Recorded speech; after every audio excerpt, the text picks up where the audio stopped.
Les youtubeurs techno vous parlent souvent de l'Apple Watch et des montres connectées dans un contexte de santé. Eh bien, je pense que c'est important que les professionnels de la santé aussi vous donnent leur opinion sur ces appareils-là et c'est ce que je vais faire dans quelques secondes.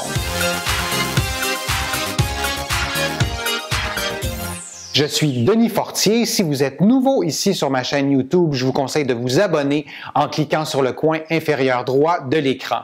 Maintenant, les montres connectées sont-elles vraiment efficaces dans un contexte de santé? Je suis pas le seul à me poser la question. Il y a plusieurs chercheurs qui se sont aussi posé la question et j'ai plusieurs de mes collègues aussi qui trouvent que ces outils-là, c'est un bon prétexte pour que vous preniez soin davantage de votre santé. Durant plusieurs décennies, on a mis beaucoup l'accent sur le poids, sur le contrôle du poids. C'est devenu littéralement une obsession. Or, il y a plusieurs indicateurs de santé qui sont beaucoup plus utiles que le simple poids d'une personne et ces montres connectées-là, dont l'Apple Watch, dont pratiquement tous ses compétiteurs, donc vous donnent des informations, des données très précises autres que le poids. Entre autres, votre fréquence cardiaque, le temps que vous passez en position assise, le nombre de pas que vous faites par jour, votre dépense énergétique et il y en a plusieurs autres.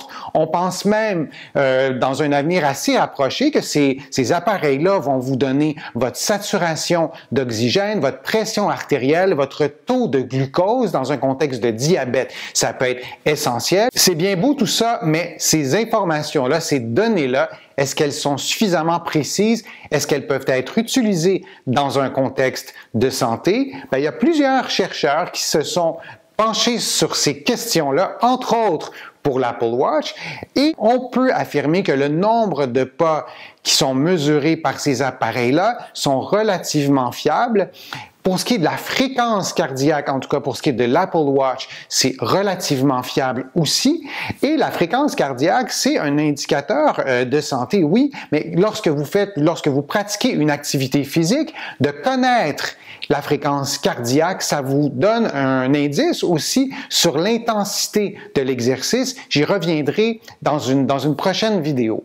Maintenant, quant à la dépense énergétique, c'est-à-dire que vous portez votre montre durant toute la journée et à la fin de la journée, la montre vous dit que vous avez dépensé X nombre de calories durant une activité physique précise ou durant de la vie de tous les jours quand vous êtes à la maison.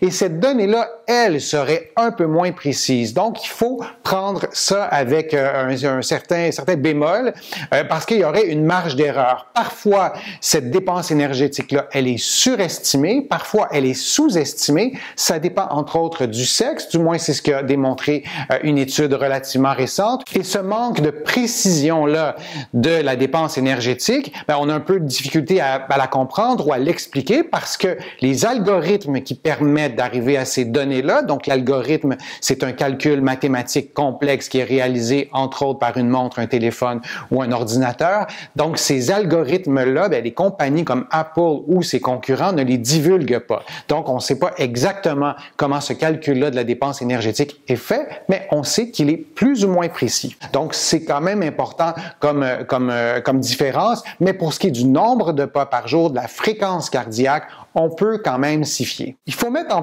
perspective aussi les résultats de ces études-là, parce que la plupart d'entre elles ont été faites sur des petits groupes, sur des petits échantillons, souvent moins de 50 ou moins de 40 personnes. Donc, c'est vraiment très peu. Souvent, ces personnes-là, c'est des personnes blanches, des personnes jeunes et des personnes en bonne santé. Pour parler clairement, c'est souvent des étudiants qui font partie d'un cours de doctorat, de maîtrise, qui vont participer eux-mêmes à leur projet d'études.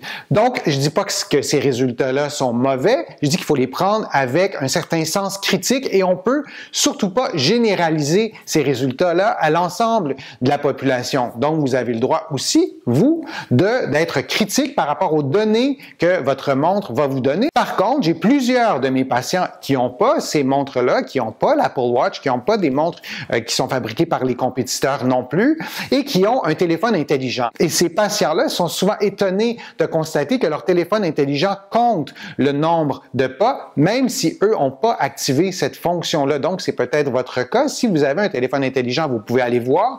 Donc, le nombre de pas que vous faites par jour.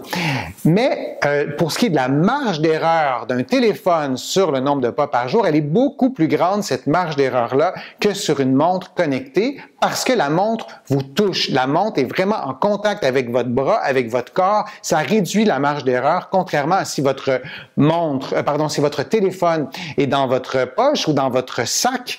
Alors, le mouvement de balancier, par exemple, va être beaucoup plus grand et il va y avoir une marge d'erreur. C'est presque inévitable. Aussi, si vous vous fiez à votre téléphone pour compter le nombre de pas par jour, bien évidemment, vous n'avez pas toujours votre téléphone avec vous. À la maison, retenez que vous faites probablement au moins 2000 pas par jour minimum. Si vous avez une grande maison sur plusieurs étages, vous pouvez peut-être même faire un 3000, 3500 pas par jour qui ne sera pas compté par votre téléphone si vous ne le portez pas avec vous. Donc, si vous voulez vous faire une estimation un petit peu plus précise du nombre de pas par jour, si vous n'avez pas votre téléphone tout le temps, ajoutez entre 2000 et 3500, 4000 pas par jour que vous faites à l'intérieur de la maison. Il y a aussi les podomètres, les petits podomètres tout simples à 20 $ qui vont vous permettre d'obtenir cette donnée-là. J'ai des patients aussi qui sont pas intéressés de compter le nombre de pas par jour à tous les jours pendant des mois et des mois et des années. Vous pouvez le faire pendant 2 semaines. Au moins, ça va vous donner une idée de votre niveau d'activité physique en ce qui concerne la marche. J'utilise souvent cet indicateur-là du nombre de pas par jour avec mes patients. Faut constater d'abord combien on fait. On sait tous combien on pèse, par exemple. Si je vous demandais votre poids, c'est certain que vous pouvez me le dire. Peut-être que ça vous tenterait pas de me le dire, mais vous pourriez me le dire. Si je vous posais la question combien de pas par jour que vous faites, mais c'est pas tout le monde qui connaît cette information-là. Et parenthèse, quant à moi, cette information-là devrait être consignée à votre dossier médical. Je pense que c'est intéressant, nous, les professionnels de la santé, de poser la question à nos patients combien de pas par jour vous faites, peu importe notre champ d'expertise, peu importe notre profession, c'est un indicateur de santé reconnu. Donc, vous, si vous ne connaissez pas cette donnée-là du nombre de pas par jour, c'est intéressant de le connaître. Et une montre connectée, c'est l'outil, selon moi, par excellence pour connaître ce nombre de pas-là. Ça change quoi? Ça change tout, entre autres, pour la motivation. C'est pas une panacée non plus. Bien sûr, plus vous allez être aidé, par exemple, par un professionnel de la santé, votre motivation risque d'être plus facile à soutenir. Le fait aussi d'être sensibilisé, de connaître certains facteurs de risque de maladie. Bon, il y a d'autres éléments qui vont contribuer à votre motivation, le fait de pratiquer une activité physique avec quelqu'un d'autre, par exemple. Donc, tout ça est complexe. Si vous avez aucune idée du nombre de pas que vous faites par jour et vous voulez augmenter votre niveau d'activité physique, pas nécessairement d'aller courir des marathons, bien que ça peut être ça aussi, mais ne serait-ce que de marcher plus souvent, de savoir que vous faites 4000, 4500 pas par jour et de vous fixer un objectif, de semaine en semaine, de jour en jour,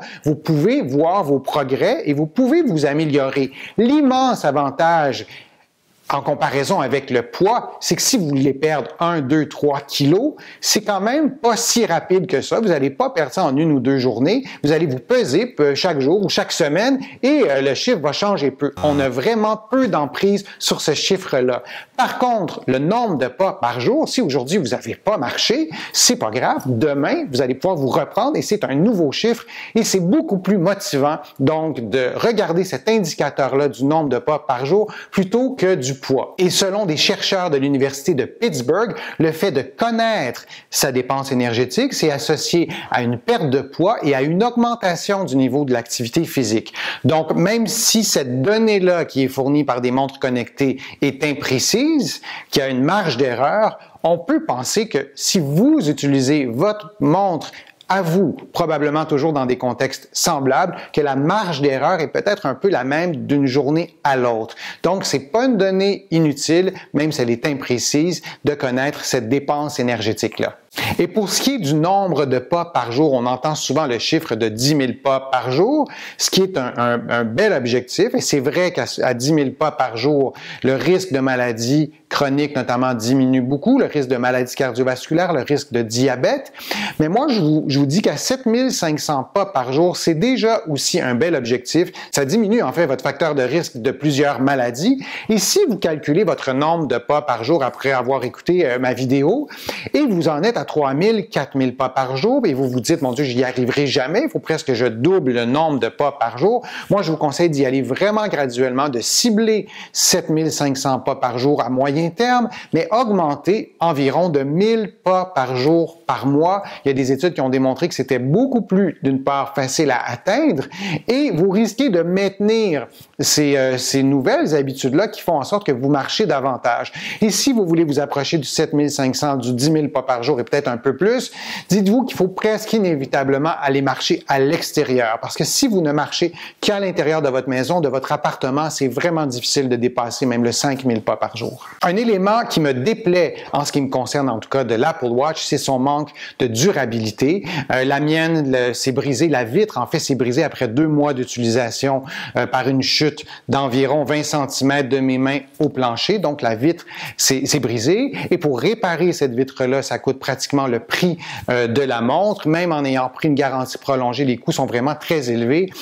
Donc c'est quand même un bémol pour moi important d'avoir un objet qui est si fragile et qui est si dispendieux. On peut s'insurger contre l'obsolescence programmée. Je pense qu'en ce qui concerne l'Apple Watch, on pourrait en parler longtemps. Mais si vous songez à avoir une Apple Watch ou un autre appareil de ce type-là, vraiment vérifiez votre utilisation et vérifiez s'il n'y a pas des protecteurs que vous pourriez ajouter à la montre pour éviter que la vitre se brise. Est-ce que vous utilisez des montres connectées, que ce soit l'Apple Watch ou ses compétiteurs?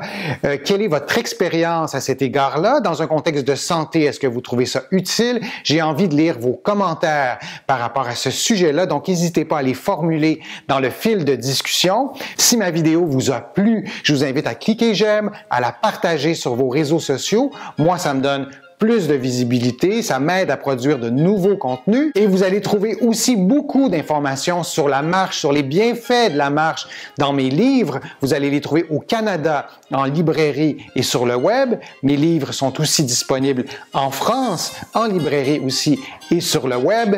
J'espère que ma vidéo vous a plu. Je suis Denis Fortier. À bientôt.